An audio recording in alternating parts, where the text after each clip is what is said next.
começando mais um Transamérica 360 nesta quarta-feira. Hoje a gente vai falar de novo sobre eleições. Quem está aqui com a gente é o promotor de justiça Leandro Lobato, que vai tirar as dúvidas de todos vocês. E lembrando que todo mundo que participa pelo 996861001 sempre concorre a prêmios. E hoje a gente tem convite duplo para o Porão e também convite duplo para a área consciente em frente ao palco do Green Move Festival. Seja bem-vindo, doutor Leandro, novamente. Boa tarde, Carol. Boa tarde, ouvintes da Transamérica. É isso aí, né? Eleições é o assunto do momento. O Brasil tá pegando fogo, a galera tá brigando no grupo do WhatsApp, brigando com o primo, brigando com o tio. É esse o clima das eleições desse ano, né? Essa eleição tá quente. A democracia é assim também, né? Eu acho que se constrói desse jeito, se todo mundo pensasse O igual. debate é necessário. O debate das ideias é imprescindível, mas o debate tem que ser das ideias. O que está acontecendo, o que a gente percebe que está acontecendo aí nas redes sociais, no WhatsApp da família, como você mencionou, é que muitas vezes o debate está fugindo das ideias e está indo para um lado que prejudica o relacionamento, né? Pessoal demais, né? Então, personalizando a coisa, em vez de debater o que é mais importante. E o que eu percebo também, imagino que os ouvintes devem perceber que o debate esse ano, nessa eleição, parece que está muito raso. Parece que eles não aprofundam, nem os candidatos, nem os eleitores estão aprofundando no debate das ideias, das propostas, do que a gente realmente precisa. E esse ano eu acho que é um ano diferente porque o peso da internet está muito alto, né? Tá. E o que eu percebo também é que as pessoas estão se baseando não nas propostas concretas dos seus candidatos ou no que é difundido pelos veículos de mídia, vamos dizer assim, sérios, né? Estão indo muito para vídeo de YouTube, vídeo de Facebook, e isso dissemina muita fake news. Isso é um problema que o Ministério Público pode atuar junto, é isso? Sim, o Ministério Público tem como uma das suas funções de zelar pelo regime democrático. Então, tudo que tem a ver com eleições é importante para o Ministério Público, todas as etapas das eleições, e inclusive esse momento que é o de propaganda eleitoral, certo? A propaganda eleitoral na internet, para essa eleição, ela ganhou um regramento novo. Antigamente ela tinha um regramento assim, mais tímido na lei, né? Acho que o legislador não entendia bem o que era essa tal de internet ainda, como que funciona. E para esse ano a gente tem regras novas a respeito de como que funciona a propaganda eleitoral na internet. E aí eu vou falar de umas regrinhas aqui, coisa bem simples, tá? Primeiramente, o que a lei diz é que o eleitor pode se manifestar de forma livre na internet, desde que ele se identifique, quer dizer, não pode usar perfil falso.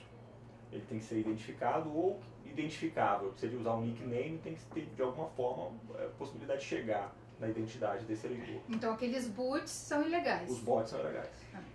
Os robozinhos que são usados para aumentar o número de vezes que aparece um determinado conteúdo, esses aí são proibidos. Então, o eleitor ele pode se manifestar de forma livre desde que também não haja ofensa à honra de terceiros e que ele não divulgue fatos falsos, as fake news. Tá? Essas são as únicas duas hipóteses essas poucas hipóteses que dá para restringir a liberdade de manifestação de alguém na internet. Né? Divulgação de fatos falsos, ofensa à honra e no caso de essa pessoa não se identificar.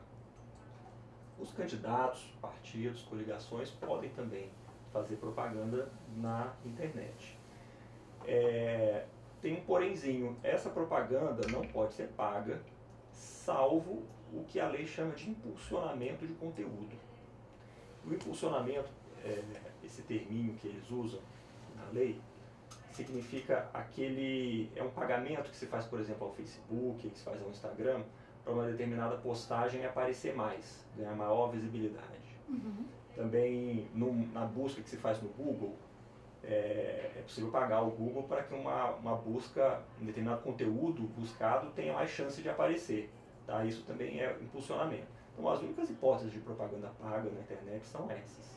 Qualquer outra coisa fora disso, por exemplo, num blog ou uma dessas pessoas influencers de internet. Os influenciadores digitais. Eles não podem receber para fazer propaganda de ninguém. Não. Isso receber, é ilegal. Não, isso é ilegal. Ele pode, claro, manifestar o pensamento dele de forma livre, pode até dizer que prefere o candidato tal, pode expor as ideias dele, até mesmo de forma crítica, né? E é importante que seja de forma crítica, porém isso tem que ser espontâneo, não pode ser pago. Então essas campanhas que rolam por aí, de algumas personalidades se manifestando, tá tudo bem. O que não pode é estar recebendo alguma coisa. E isso envolvendo dinheiro ou outras coisas também. Outras coisas. Quando a gente fala em pagamento, a gente quer dizer uma vantagem. Né? Muitas vezes é em dinheiro, mas pode ser de alguma outra forma. Né? E a ideia do legislador de evitar esse tipo de pagamento é porque a gente sabe que quem faz campanha tem desde aquele que tem um pouquinho de dinheiro até aquele que tem uma montanha de dinheiro. E se for permitido esse tipo de pagamento, gera-se uma situação de extrema desigualdade. Porque aqueles que têm mais grana vão pagar os influenciadores e vão ganhar em troca muita visibilidade. Né? Ao passo que aquele que tem menos dinheiro vai ganhar pouca visibilidade na internet. Que é uma das coisas que se discute muito, que é o tempo de cada candidato na televisão e no rádio. Também. Que hoje em dia é proporcional, né? A legislação bota, é uma regra de proporção, né? Isso, é proporcional à bancada que eles têm no Congresso. Que cada partido tem no Congresso. Mas que acaba que prejudica muito aqueles que estão novatos aí no pleito. Sim. E aí é uma discussão que eu acho que já é pro legislativo, para uma outra reforma, isso. né? Mas é por isso que os novatos apostam tanto na internet, porque na internet eles conseguem mais exposição. É isso aí. Já tem gente participando por aqui pelo 996861001. O Marcinho Mendes pergunta: parabéns pelo entrevistado, ele poderia explicar o voto branco e nulo? Muitos não conhecem as regras. Quero porão. Tá, o voto branco e o voto nulo, eles na prática são a mesma coisa. Eles são votos inválidos, aqueles votos que não valem, eles não entram no total da contagem. Então, e assim, a gente recomenda que, poxa, que o eleitor, já que ele vai até o local de votação, que pelo menos ele escolha de forma consciente, de forma inteligente, de forma crítica, alguém que representa a sua forma de pensar. Tem muita gente que acha que o nulo ou o branco pode ser um voto de protesto, mas na prática isso não funciona bem assim. Na prática, tem gente que acha que se o número de votos brancos ou nulos for maior do que metade do total, que a eleição seria anulada. Isso. Mas isso é uma falsa interpretação de um determinado artigo da lei. Na verdade, esses votos, eles simplesmente saem da contagem. E, olha só, vou imaginar um exemplo aqui. Imagina que numa eleição tenha 100 eleitores. Tá. Desses, 60 resolvem anular ou votar em branco. Então, só tem 40 votos válidos dos 100. Olha o poder que foi dado a esses 40 eleitores que compareceram para votar. Esses 40 têm peso de 100. É como se você estivesse abrindo mão da sua decisão e jogando para a maioria, Isso. né? Tô indo com que o resto vai votar. E, gente, é melhor você expressar a sua opinião ali legitimamente. Ana Maria Abreu diz o seguinte: boa tarde, eu penso que nós brasileiros deveríamos usar as redes sociais para pesquisar sobre os candidatos e dar seu voto em quem realmente vale a pena, não anular seu voto. É o jeito que ela fala. Aí a gente fala, beleza, pesquisar sobre os candidatos. Tem que tomar cuidado com as fake news. Claro, tomar muito cuidado, porque o que a gente percebe na internet de forma geral e nas redes sociais mais em especial é que existe um grande número de fake news, quer dizer, de notícias falsas, que induzem gente a várias ideias equivocadas. Né? E olha, quem gera uma notícia falsa não é uma pessoa bem intencionada, antes de mais nada. É uma pessoa que quer gerar confusão, que quer gerar conflito, e que acaba gerando uma divisão, né, no grupo de eleitores. A gente percebe que essas notícias falsas, na maior parte das vezes, elas geram estados emocionais exagerados, né? Elas geram medo em alguns, geram raiva em outros. E é em grande parte por conta dessas fake news que a eleição desse ano está pegando fogo do jeito que está. E como você mencionou, está criando divisão nas famílias, né? O WhatsApp da família está pegando fogo, tem gente que está saindo e já prometeu que não vai passar o Natal com o restante da família. Exatamente. O que configura de fato assim uma fake news? Assim, porque a gente estava comentando aqui antes de começar o programa de pessoas que gravam vídeos emitindo a opinião. Até que ponto é uma opinião que diverge da sua e até que ponto isso se enquadra numa informação falsa que pode gerar uma punição? Uma coisa é a opinião. É a interpretação que a pessoa vai dar de determinados fatos, de determinadas posições políticas. Tá? E é totalmente livre. Qualquer cidadão é totalmente livre para expressar a sua opinião. Já a fake news significa o quê? Fake news é notícia falsa, né? Essa aqui é a ideia. Significa um falseamento consciente de fatos. Tá? Você quer me dar um exemplo aí? Tem tantos. Não, assim, vamos pensar num exemplo. Se uma pessoa grava um vídeo expondo a sua opinião, mas baseada numa informação falsa, aquele vídeo dela se torna também uma fake news? Ou não? É só, ela se enganou e se embasou numa fake news. Ela pode estar gerando a notícia falsa ou ela pode estar simplesmente contribuindo para divulgar uma notícia falsa. Para disseminar uma informação que está equivocada. Desconhecendo aquele conteúdo. Uhum. Tá? E aí, deixa eu falar aqui uma coisinha. Eu estava, inclusive, conversando com a minha vizinha outro dia e ela falando que tanta mensagem que chega para ela, ela simplesmente compartilha. Ela replica, sai compartilhando né? tudo. Sem nem tudo verdadeiro verificar. E tudo falso. É. E aí eu falei com ela, mas pelo amor de Deus, você tem que dar uma olhadinha aí nisso que você tá passando. Antes de repassar, respira fundo, fica calma e lê aquela mensagem. Lê de forma crítica. Aquilo ali faz sentido? Aquilo ali bate com o que você conhece da realidade? Ou está muito fantasioso? Se está muito fantasioso, já fica com o pé atrás. Tá? E hoje em dia tem um número enorme de sites pela internet que faz a checagem dessas notícias. Né?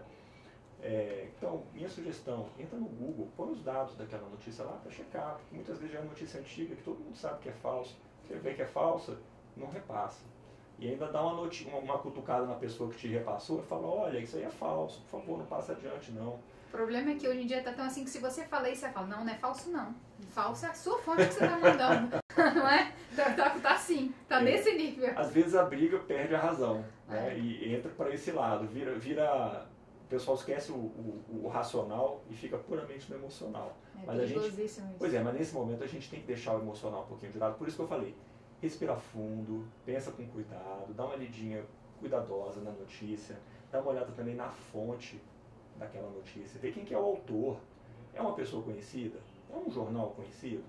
É um portal conhecido? Ou é um sujeito que você nunca ouviu falar na vida?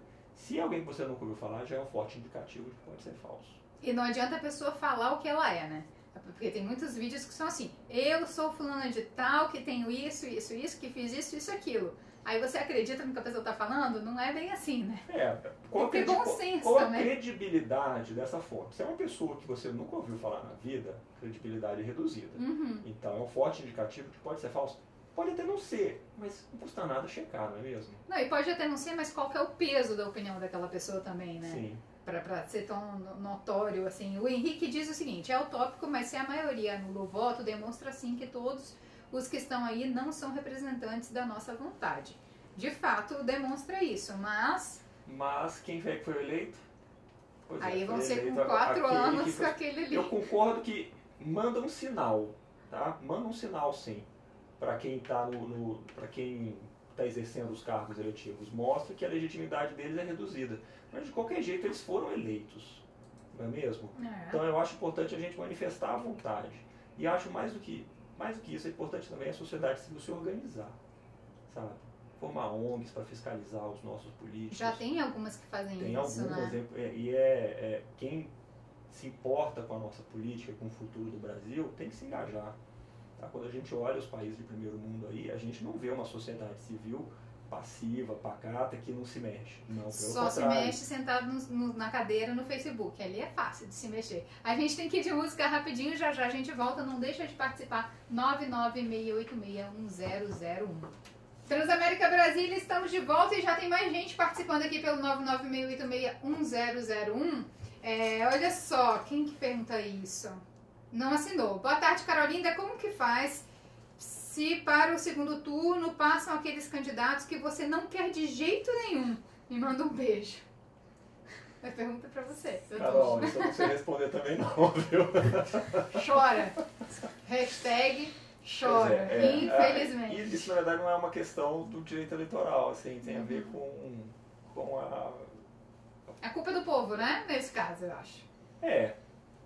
Olha, e não é a primeira vez que acontece isso de irem 2 candidatos que a gente não tem interesse. Que eu digo, a gente não tem interesse, alguns têm. Foi o Fabiano Ferreira que perguntou isso daí. Fabiano, chora. Mas tem uma máxima que diz o seguinte: cada povo tem o governo que merece. Então, se a pessoa foi eleita democraticamente, reflete a vontade do povo. Tá, mas deixa eu dizer aqui mais uma coisa, algo que é importante, né? Presidente não governa sozinho. Tá? E a gente tem que pensar muito também em quem a gente vai votar para o Congresso Nacional, né? Tanto para Senado quanto para a Câmara dos Deputados. Porque a galera está muito focada nisso, né? Isso, o pessoal está muito focado na eleição presidencial, mas a do Legislativo é muitíssimo importante, porque presidente não governa sem o Congresso. Tá? As leis todas, todo mundo fala em reforma. Temos que fazer reforma disso, daquilo. Todas essas reformas têm que passar pelo Legislativo. E eu acho que isso, assim, toda essa discussão que está acontecendo hoje em dia, a respeito dos extremos aí, né? Tá tirando o foco dessa outra eleição que é muitíssimo importante, a nossa eleição para o Poder Legislativo. Né? O foco está todo na presidencial, mas olha só, essa outra é muitíssimo importante. É isso aí. O Agildo Ramos disse: se eu, cidadão comum, divulgar qualquer informação falsa, posso ser punido por isso? Os políticos que fazem promessas incabíveis e nada acontece. É o desabafo do Agildo. Pois é, se o Agildo divulgar notícias falsas, sabendo que elas são falsas, ele pode sofrer punições sim. Tá? Esse conteúdo que ele colocar na internet pode ser removido. Dependendo do que acontecer, ele pode até mesmo praticar crime. Né?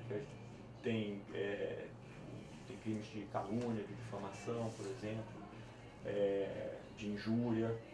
E a questão dos candidatos, pelo outro lado, assim, a gente percebe isso realmente na prática, né? Que muitos oferecem coisas que são totalmente impraticáveis.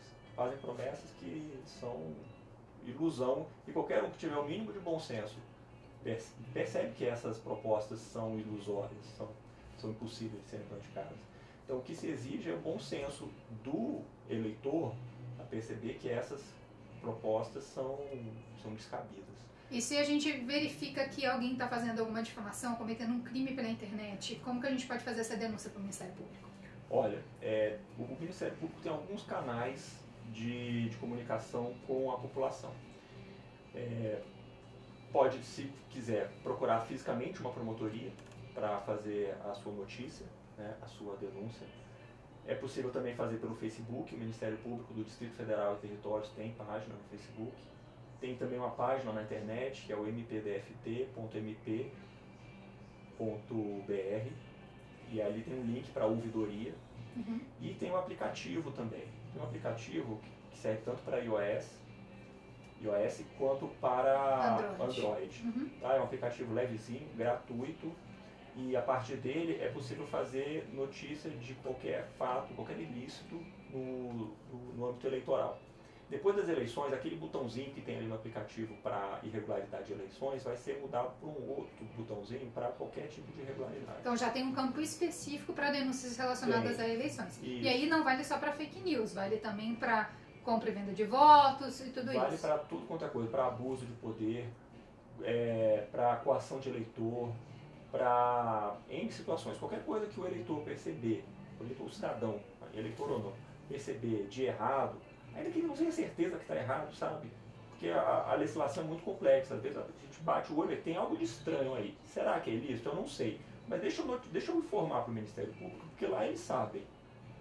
Então, mesmo sem essa certeza absoluta de que aquilo ali é algo que está errado, faz a comunicação, porque depois a gente olha com cuidado. E investiga e vê se é ou não é. Se realmente for um ilícito, a gente investiga. Se não for, arquiva.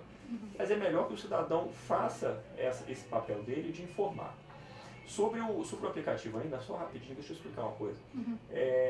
Logo que a pessoa abre o aplicativo e escolhe fazer denúncia, tem a possibilidade de fazer anônima ou informando os dados pessoais. Quando a pessoa faz ela anônima, a gente não recebe nenhuma informação de quem é essa pessoa. Tá? Isso gera problemas para nós, porque se a gente precisar de mais informação, não tem como fazer contato com o cidadão. Não tem onde buscar. Não tem onde buscar. Nem tem como informar para ele o que aconteceu com aquela notícia. Mas se faz sigilosa... Isso. Se a pessoa coloca todos os dados de qualificação e depois escolhe que a denúncia seja sigilosa, aqueles dados de qualificação, nome, endereço, telefone, etc., ficam com a ouvidoria, ficam guardados. Eles não são encaminhados para o promotor de justiça nem para ninguém mais. Se a gente precisar fazer o retorno para conversar com o cidadão, aí é possível, porque a ouvidoria tem aqueles dados. A ouvidoria faz o contato com o cidadão e depois encaminha de novo as E dá até para ter um feedback também do que está acontecendo, né? O nosso tempo acabou e quem sabe a gente consegue fazer mais um antes das eleições para saber o que pode e o que não pode no dia da eleição, né? Tem um monte de dúvida relacionada a isso. Vamos ver se a gente consegue trazer o Dr. Leandro Lobato, que esteve aqui com a gente hoje, promotor de justiça, para responder mais dúvidas de vocês até antes da eleição que está chegando. Gente, se informe com cuidado, direito, sem fake news. Não compartilhe aquilo que você não tem certeza, beleza? Independente se é a favor ou contra o seu candidato. Fake news atrapalha a democracia como um todo. Vamos ver quem ganhou prêmios por aqui.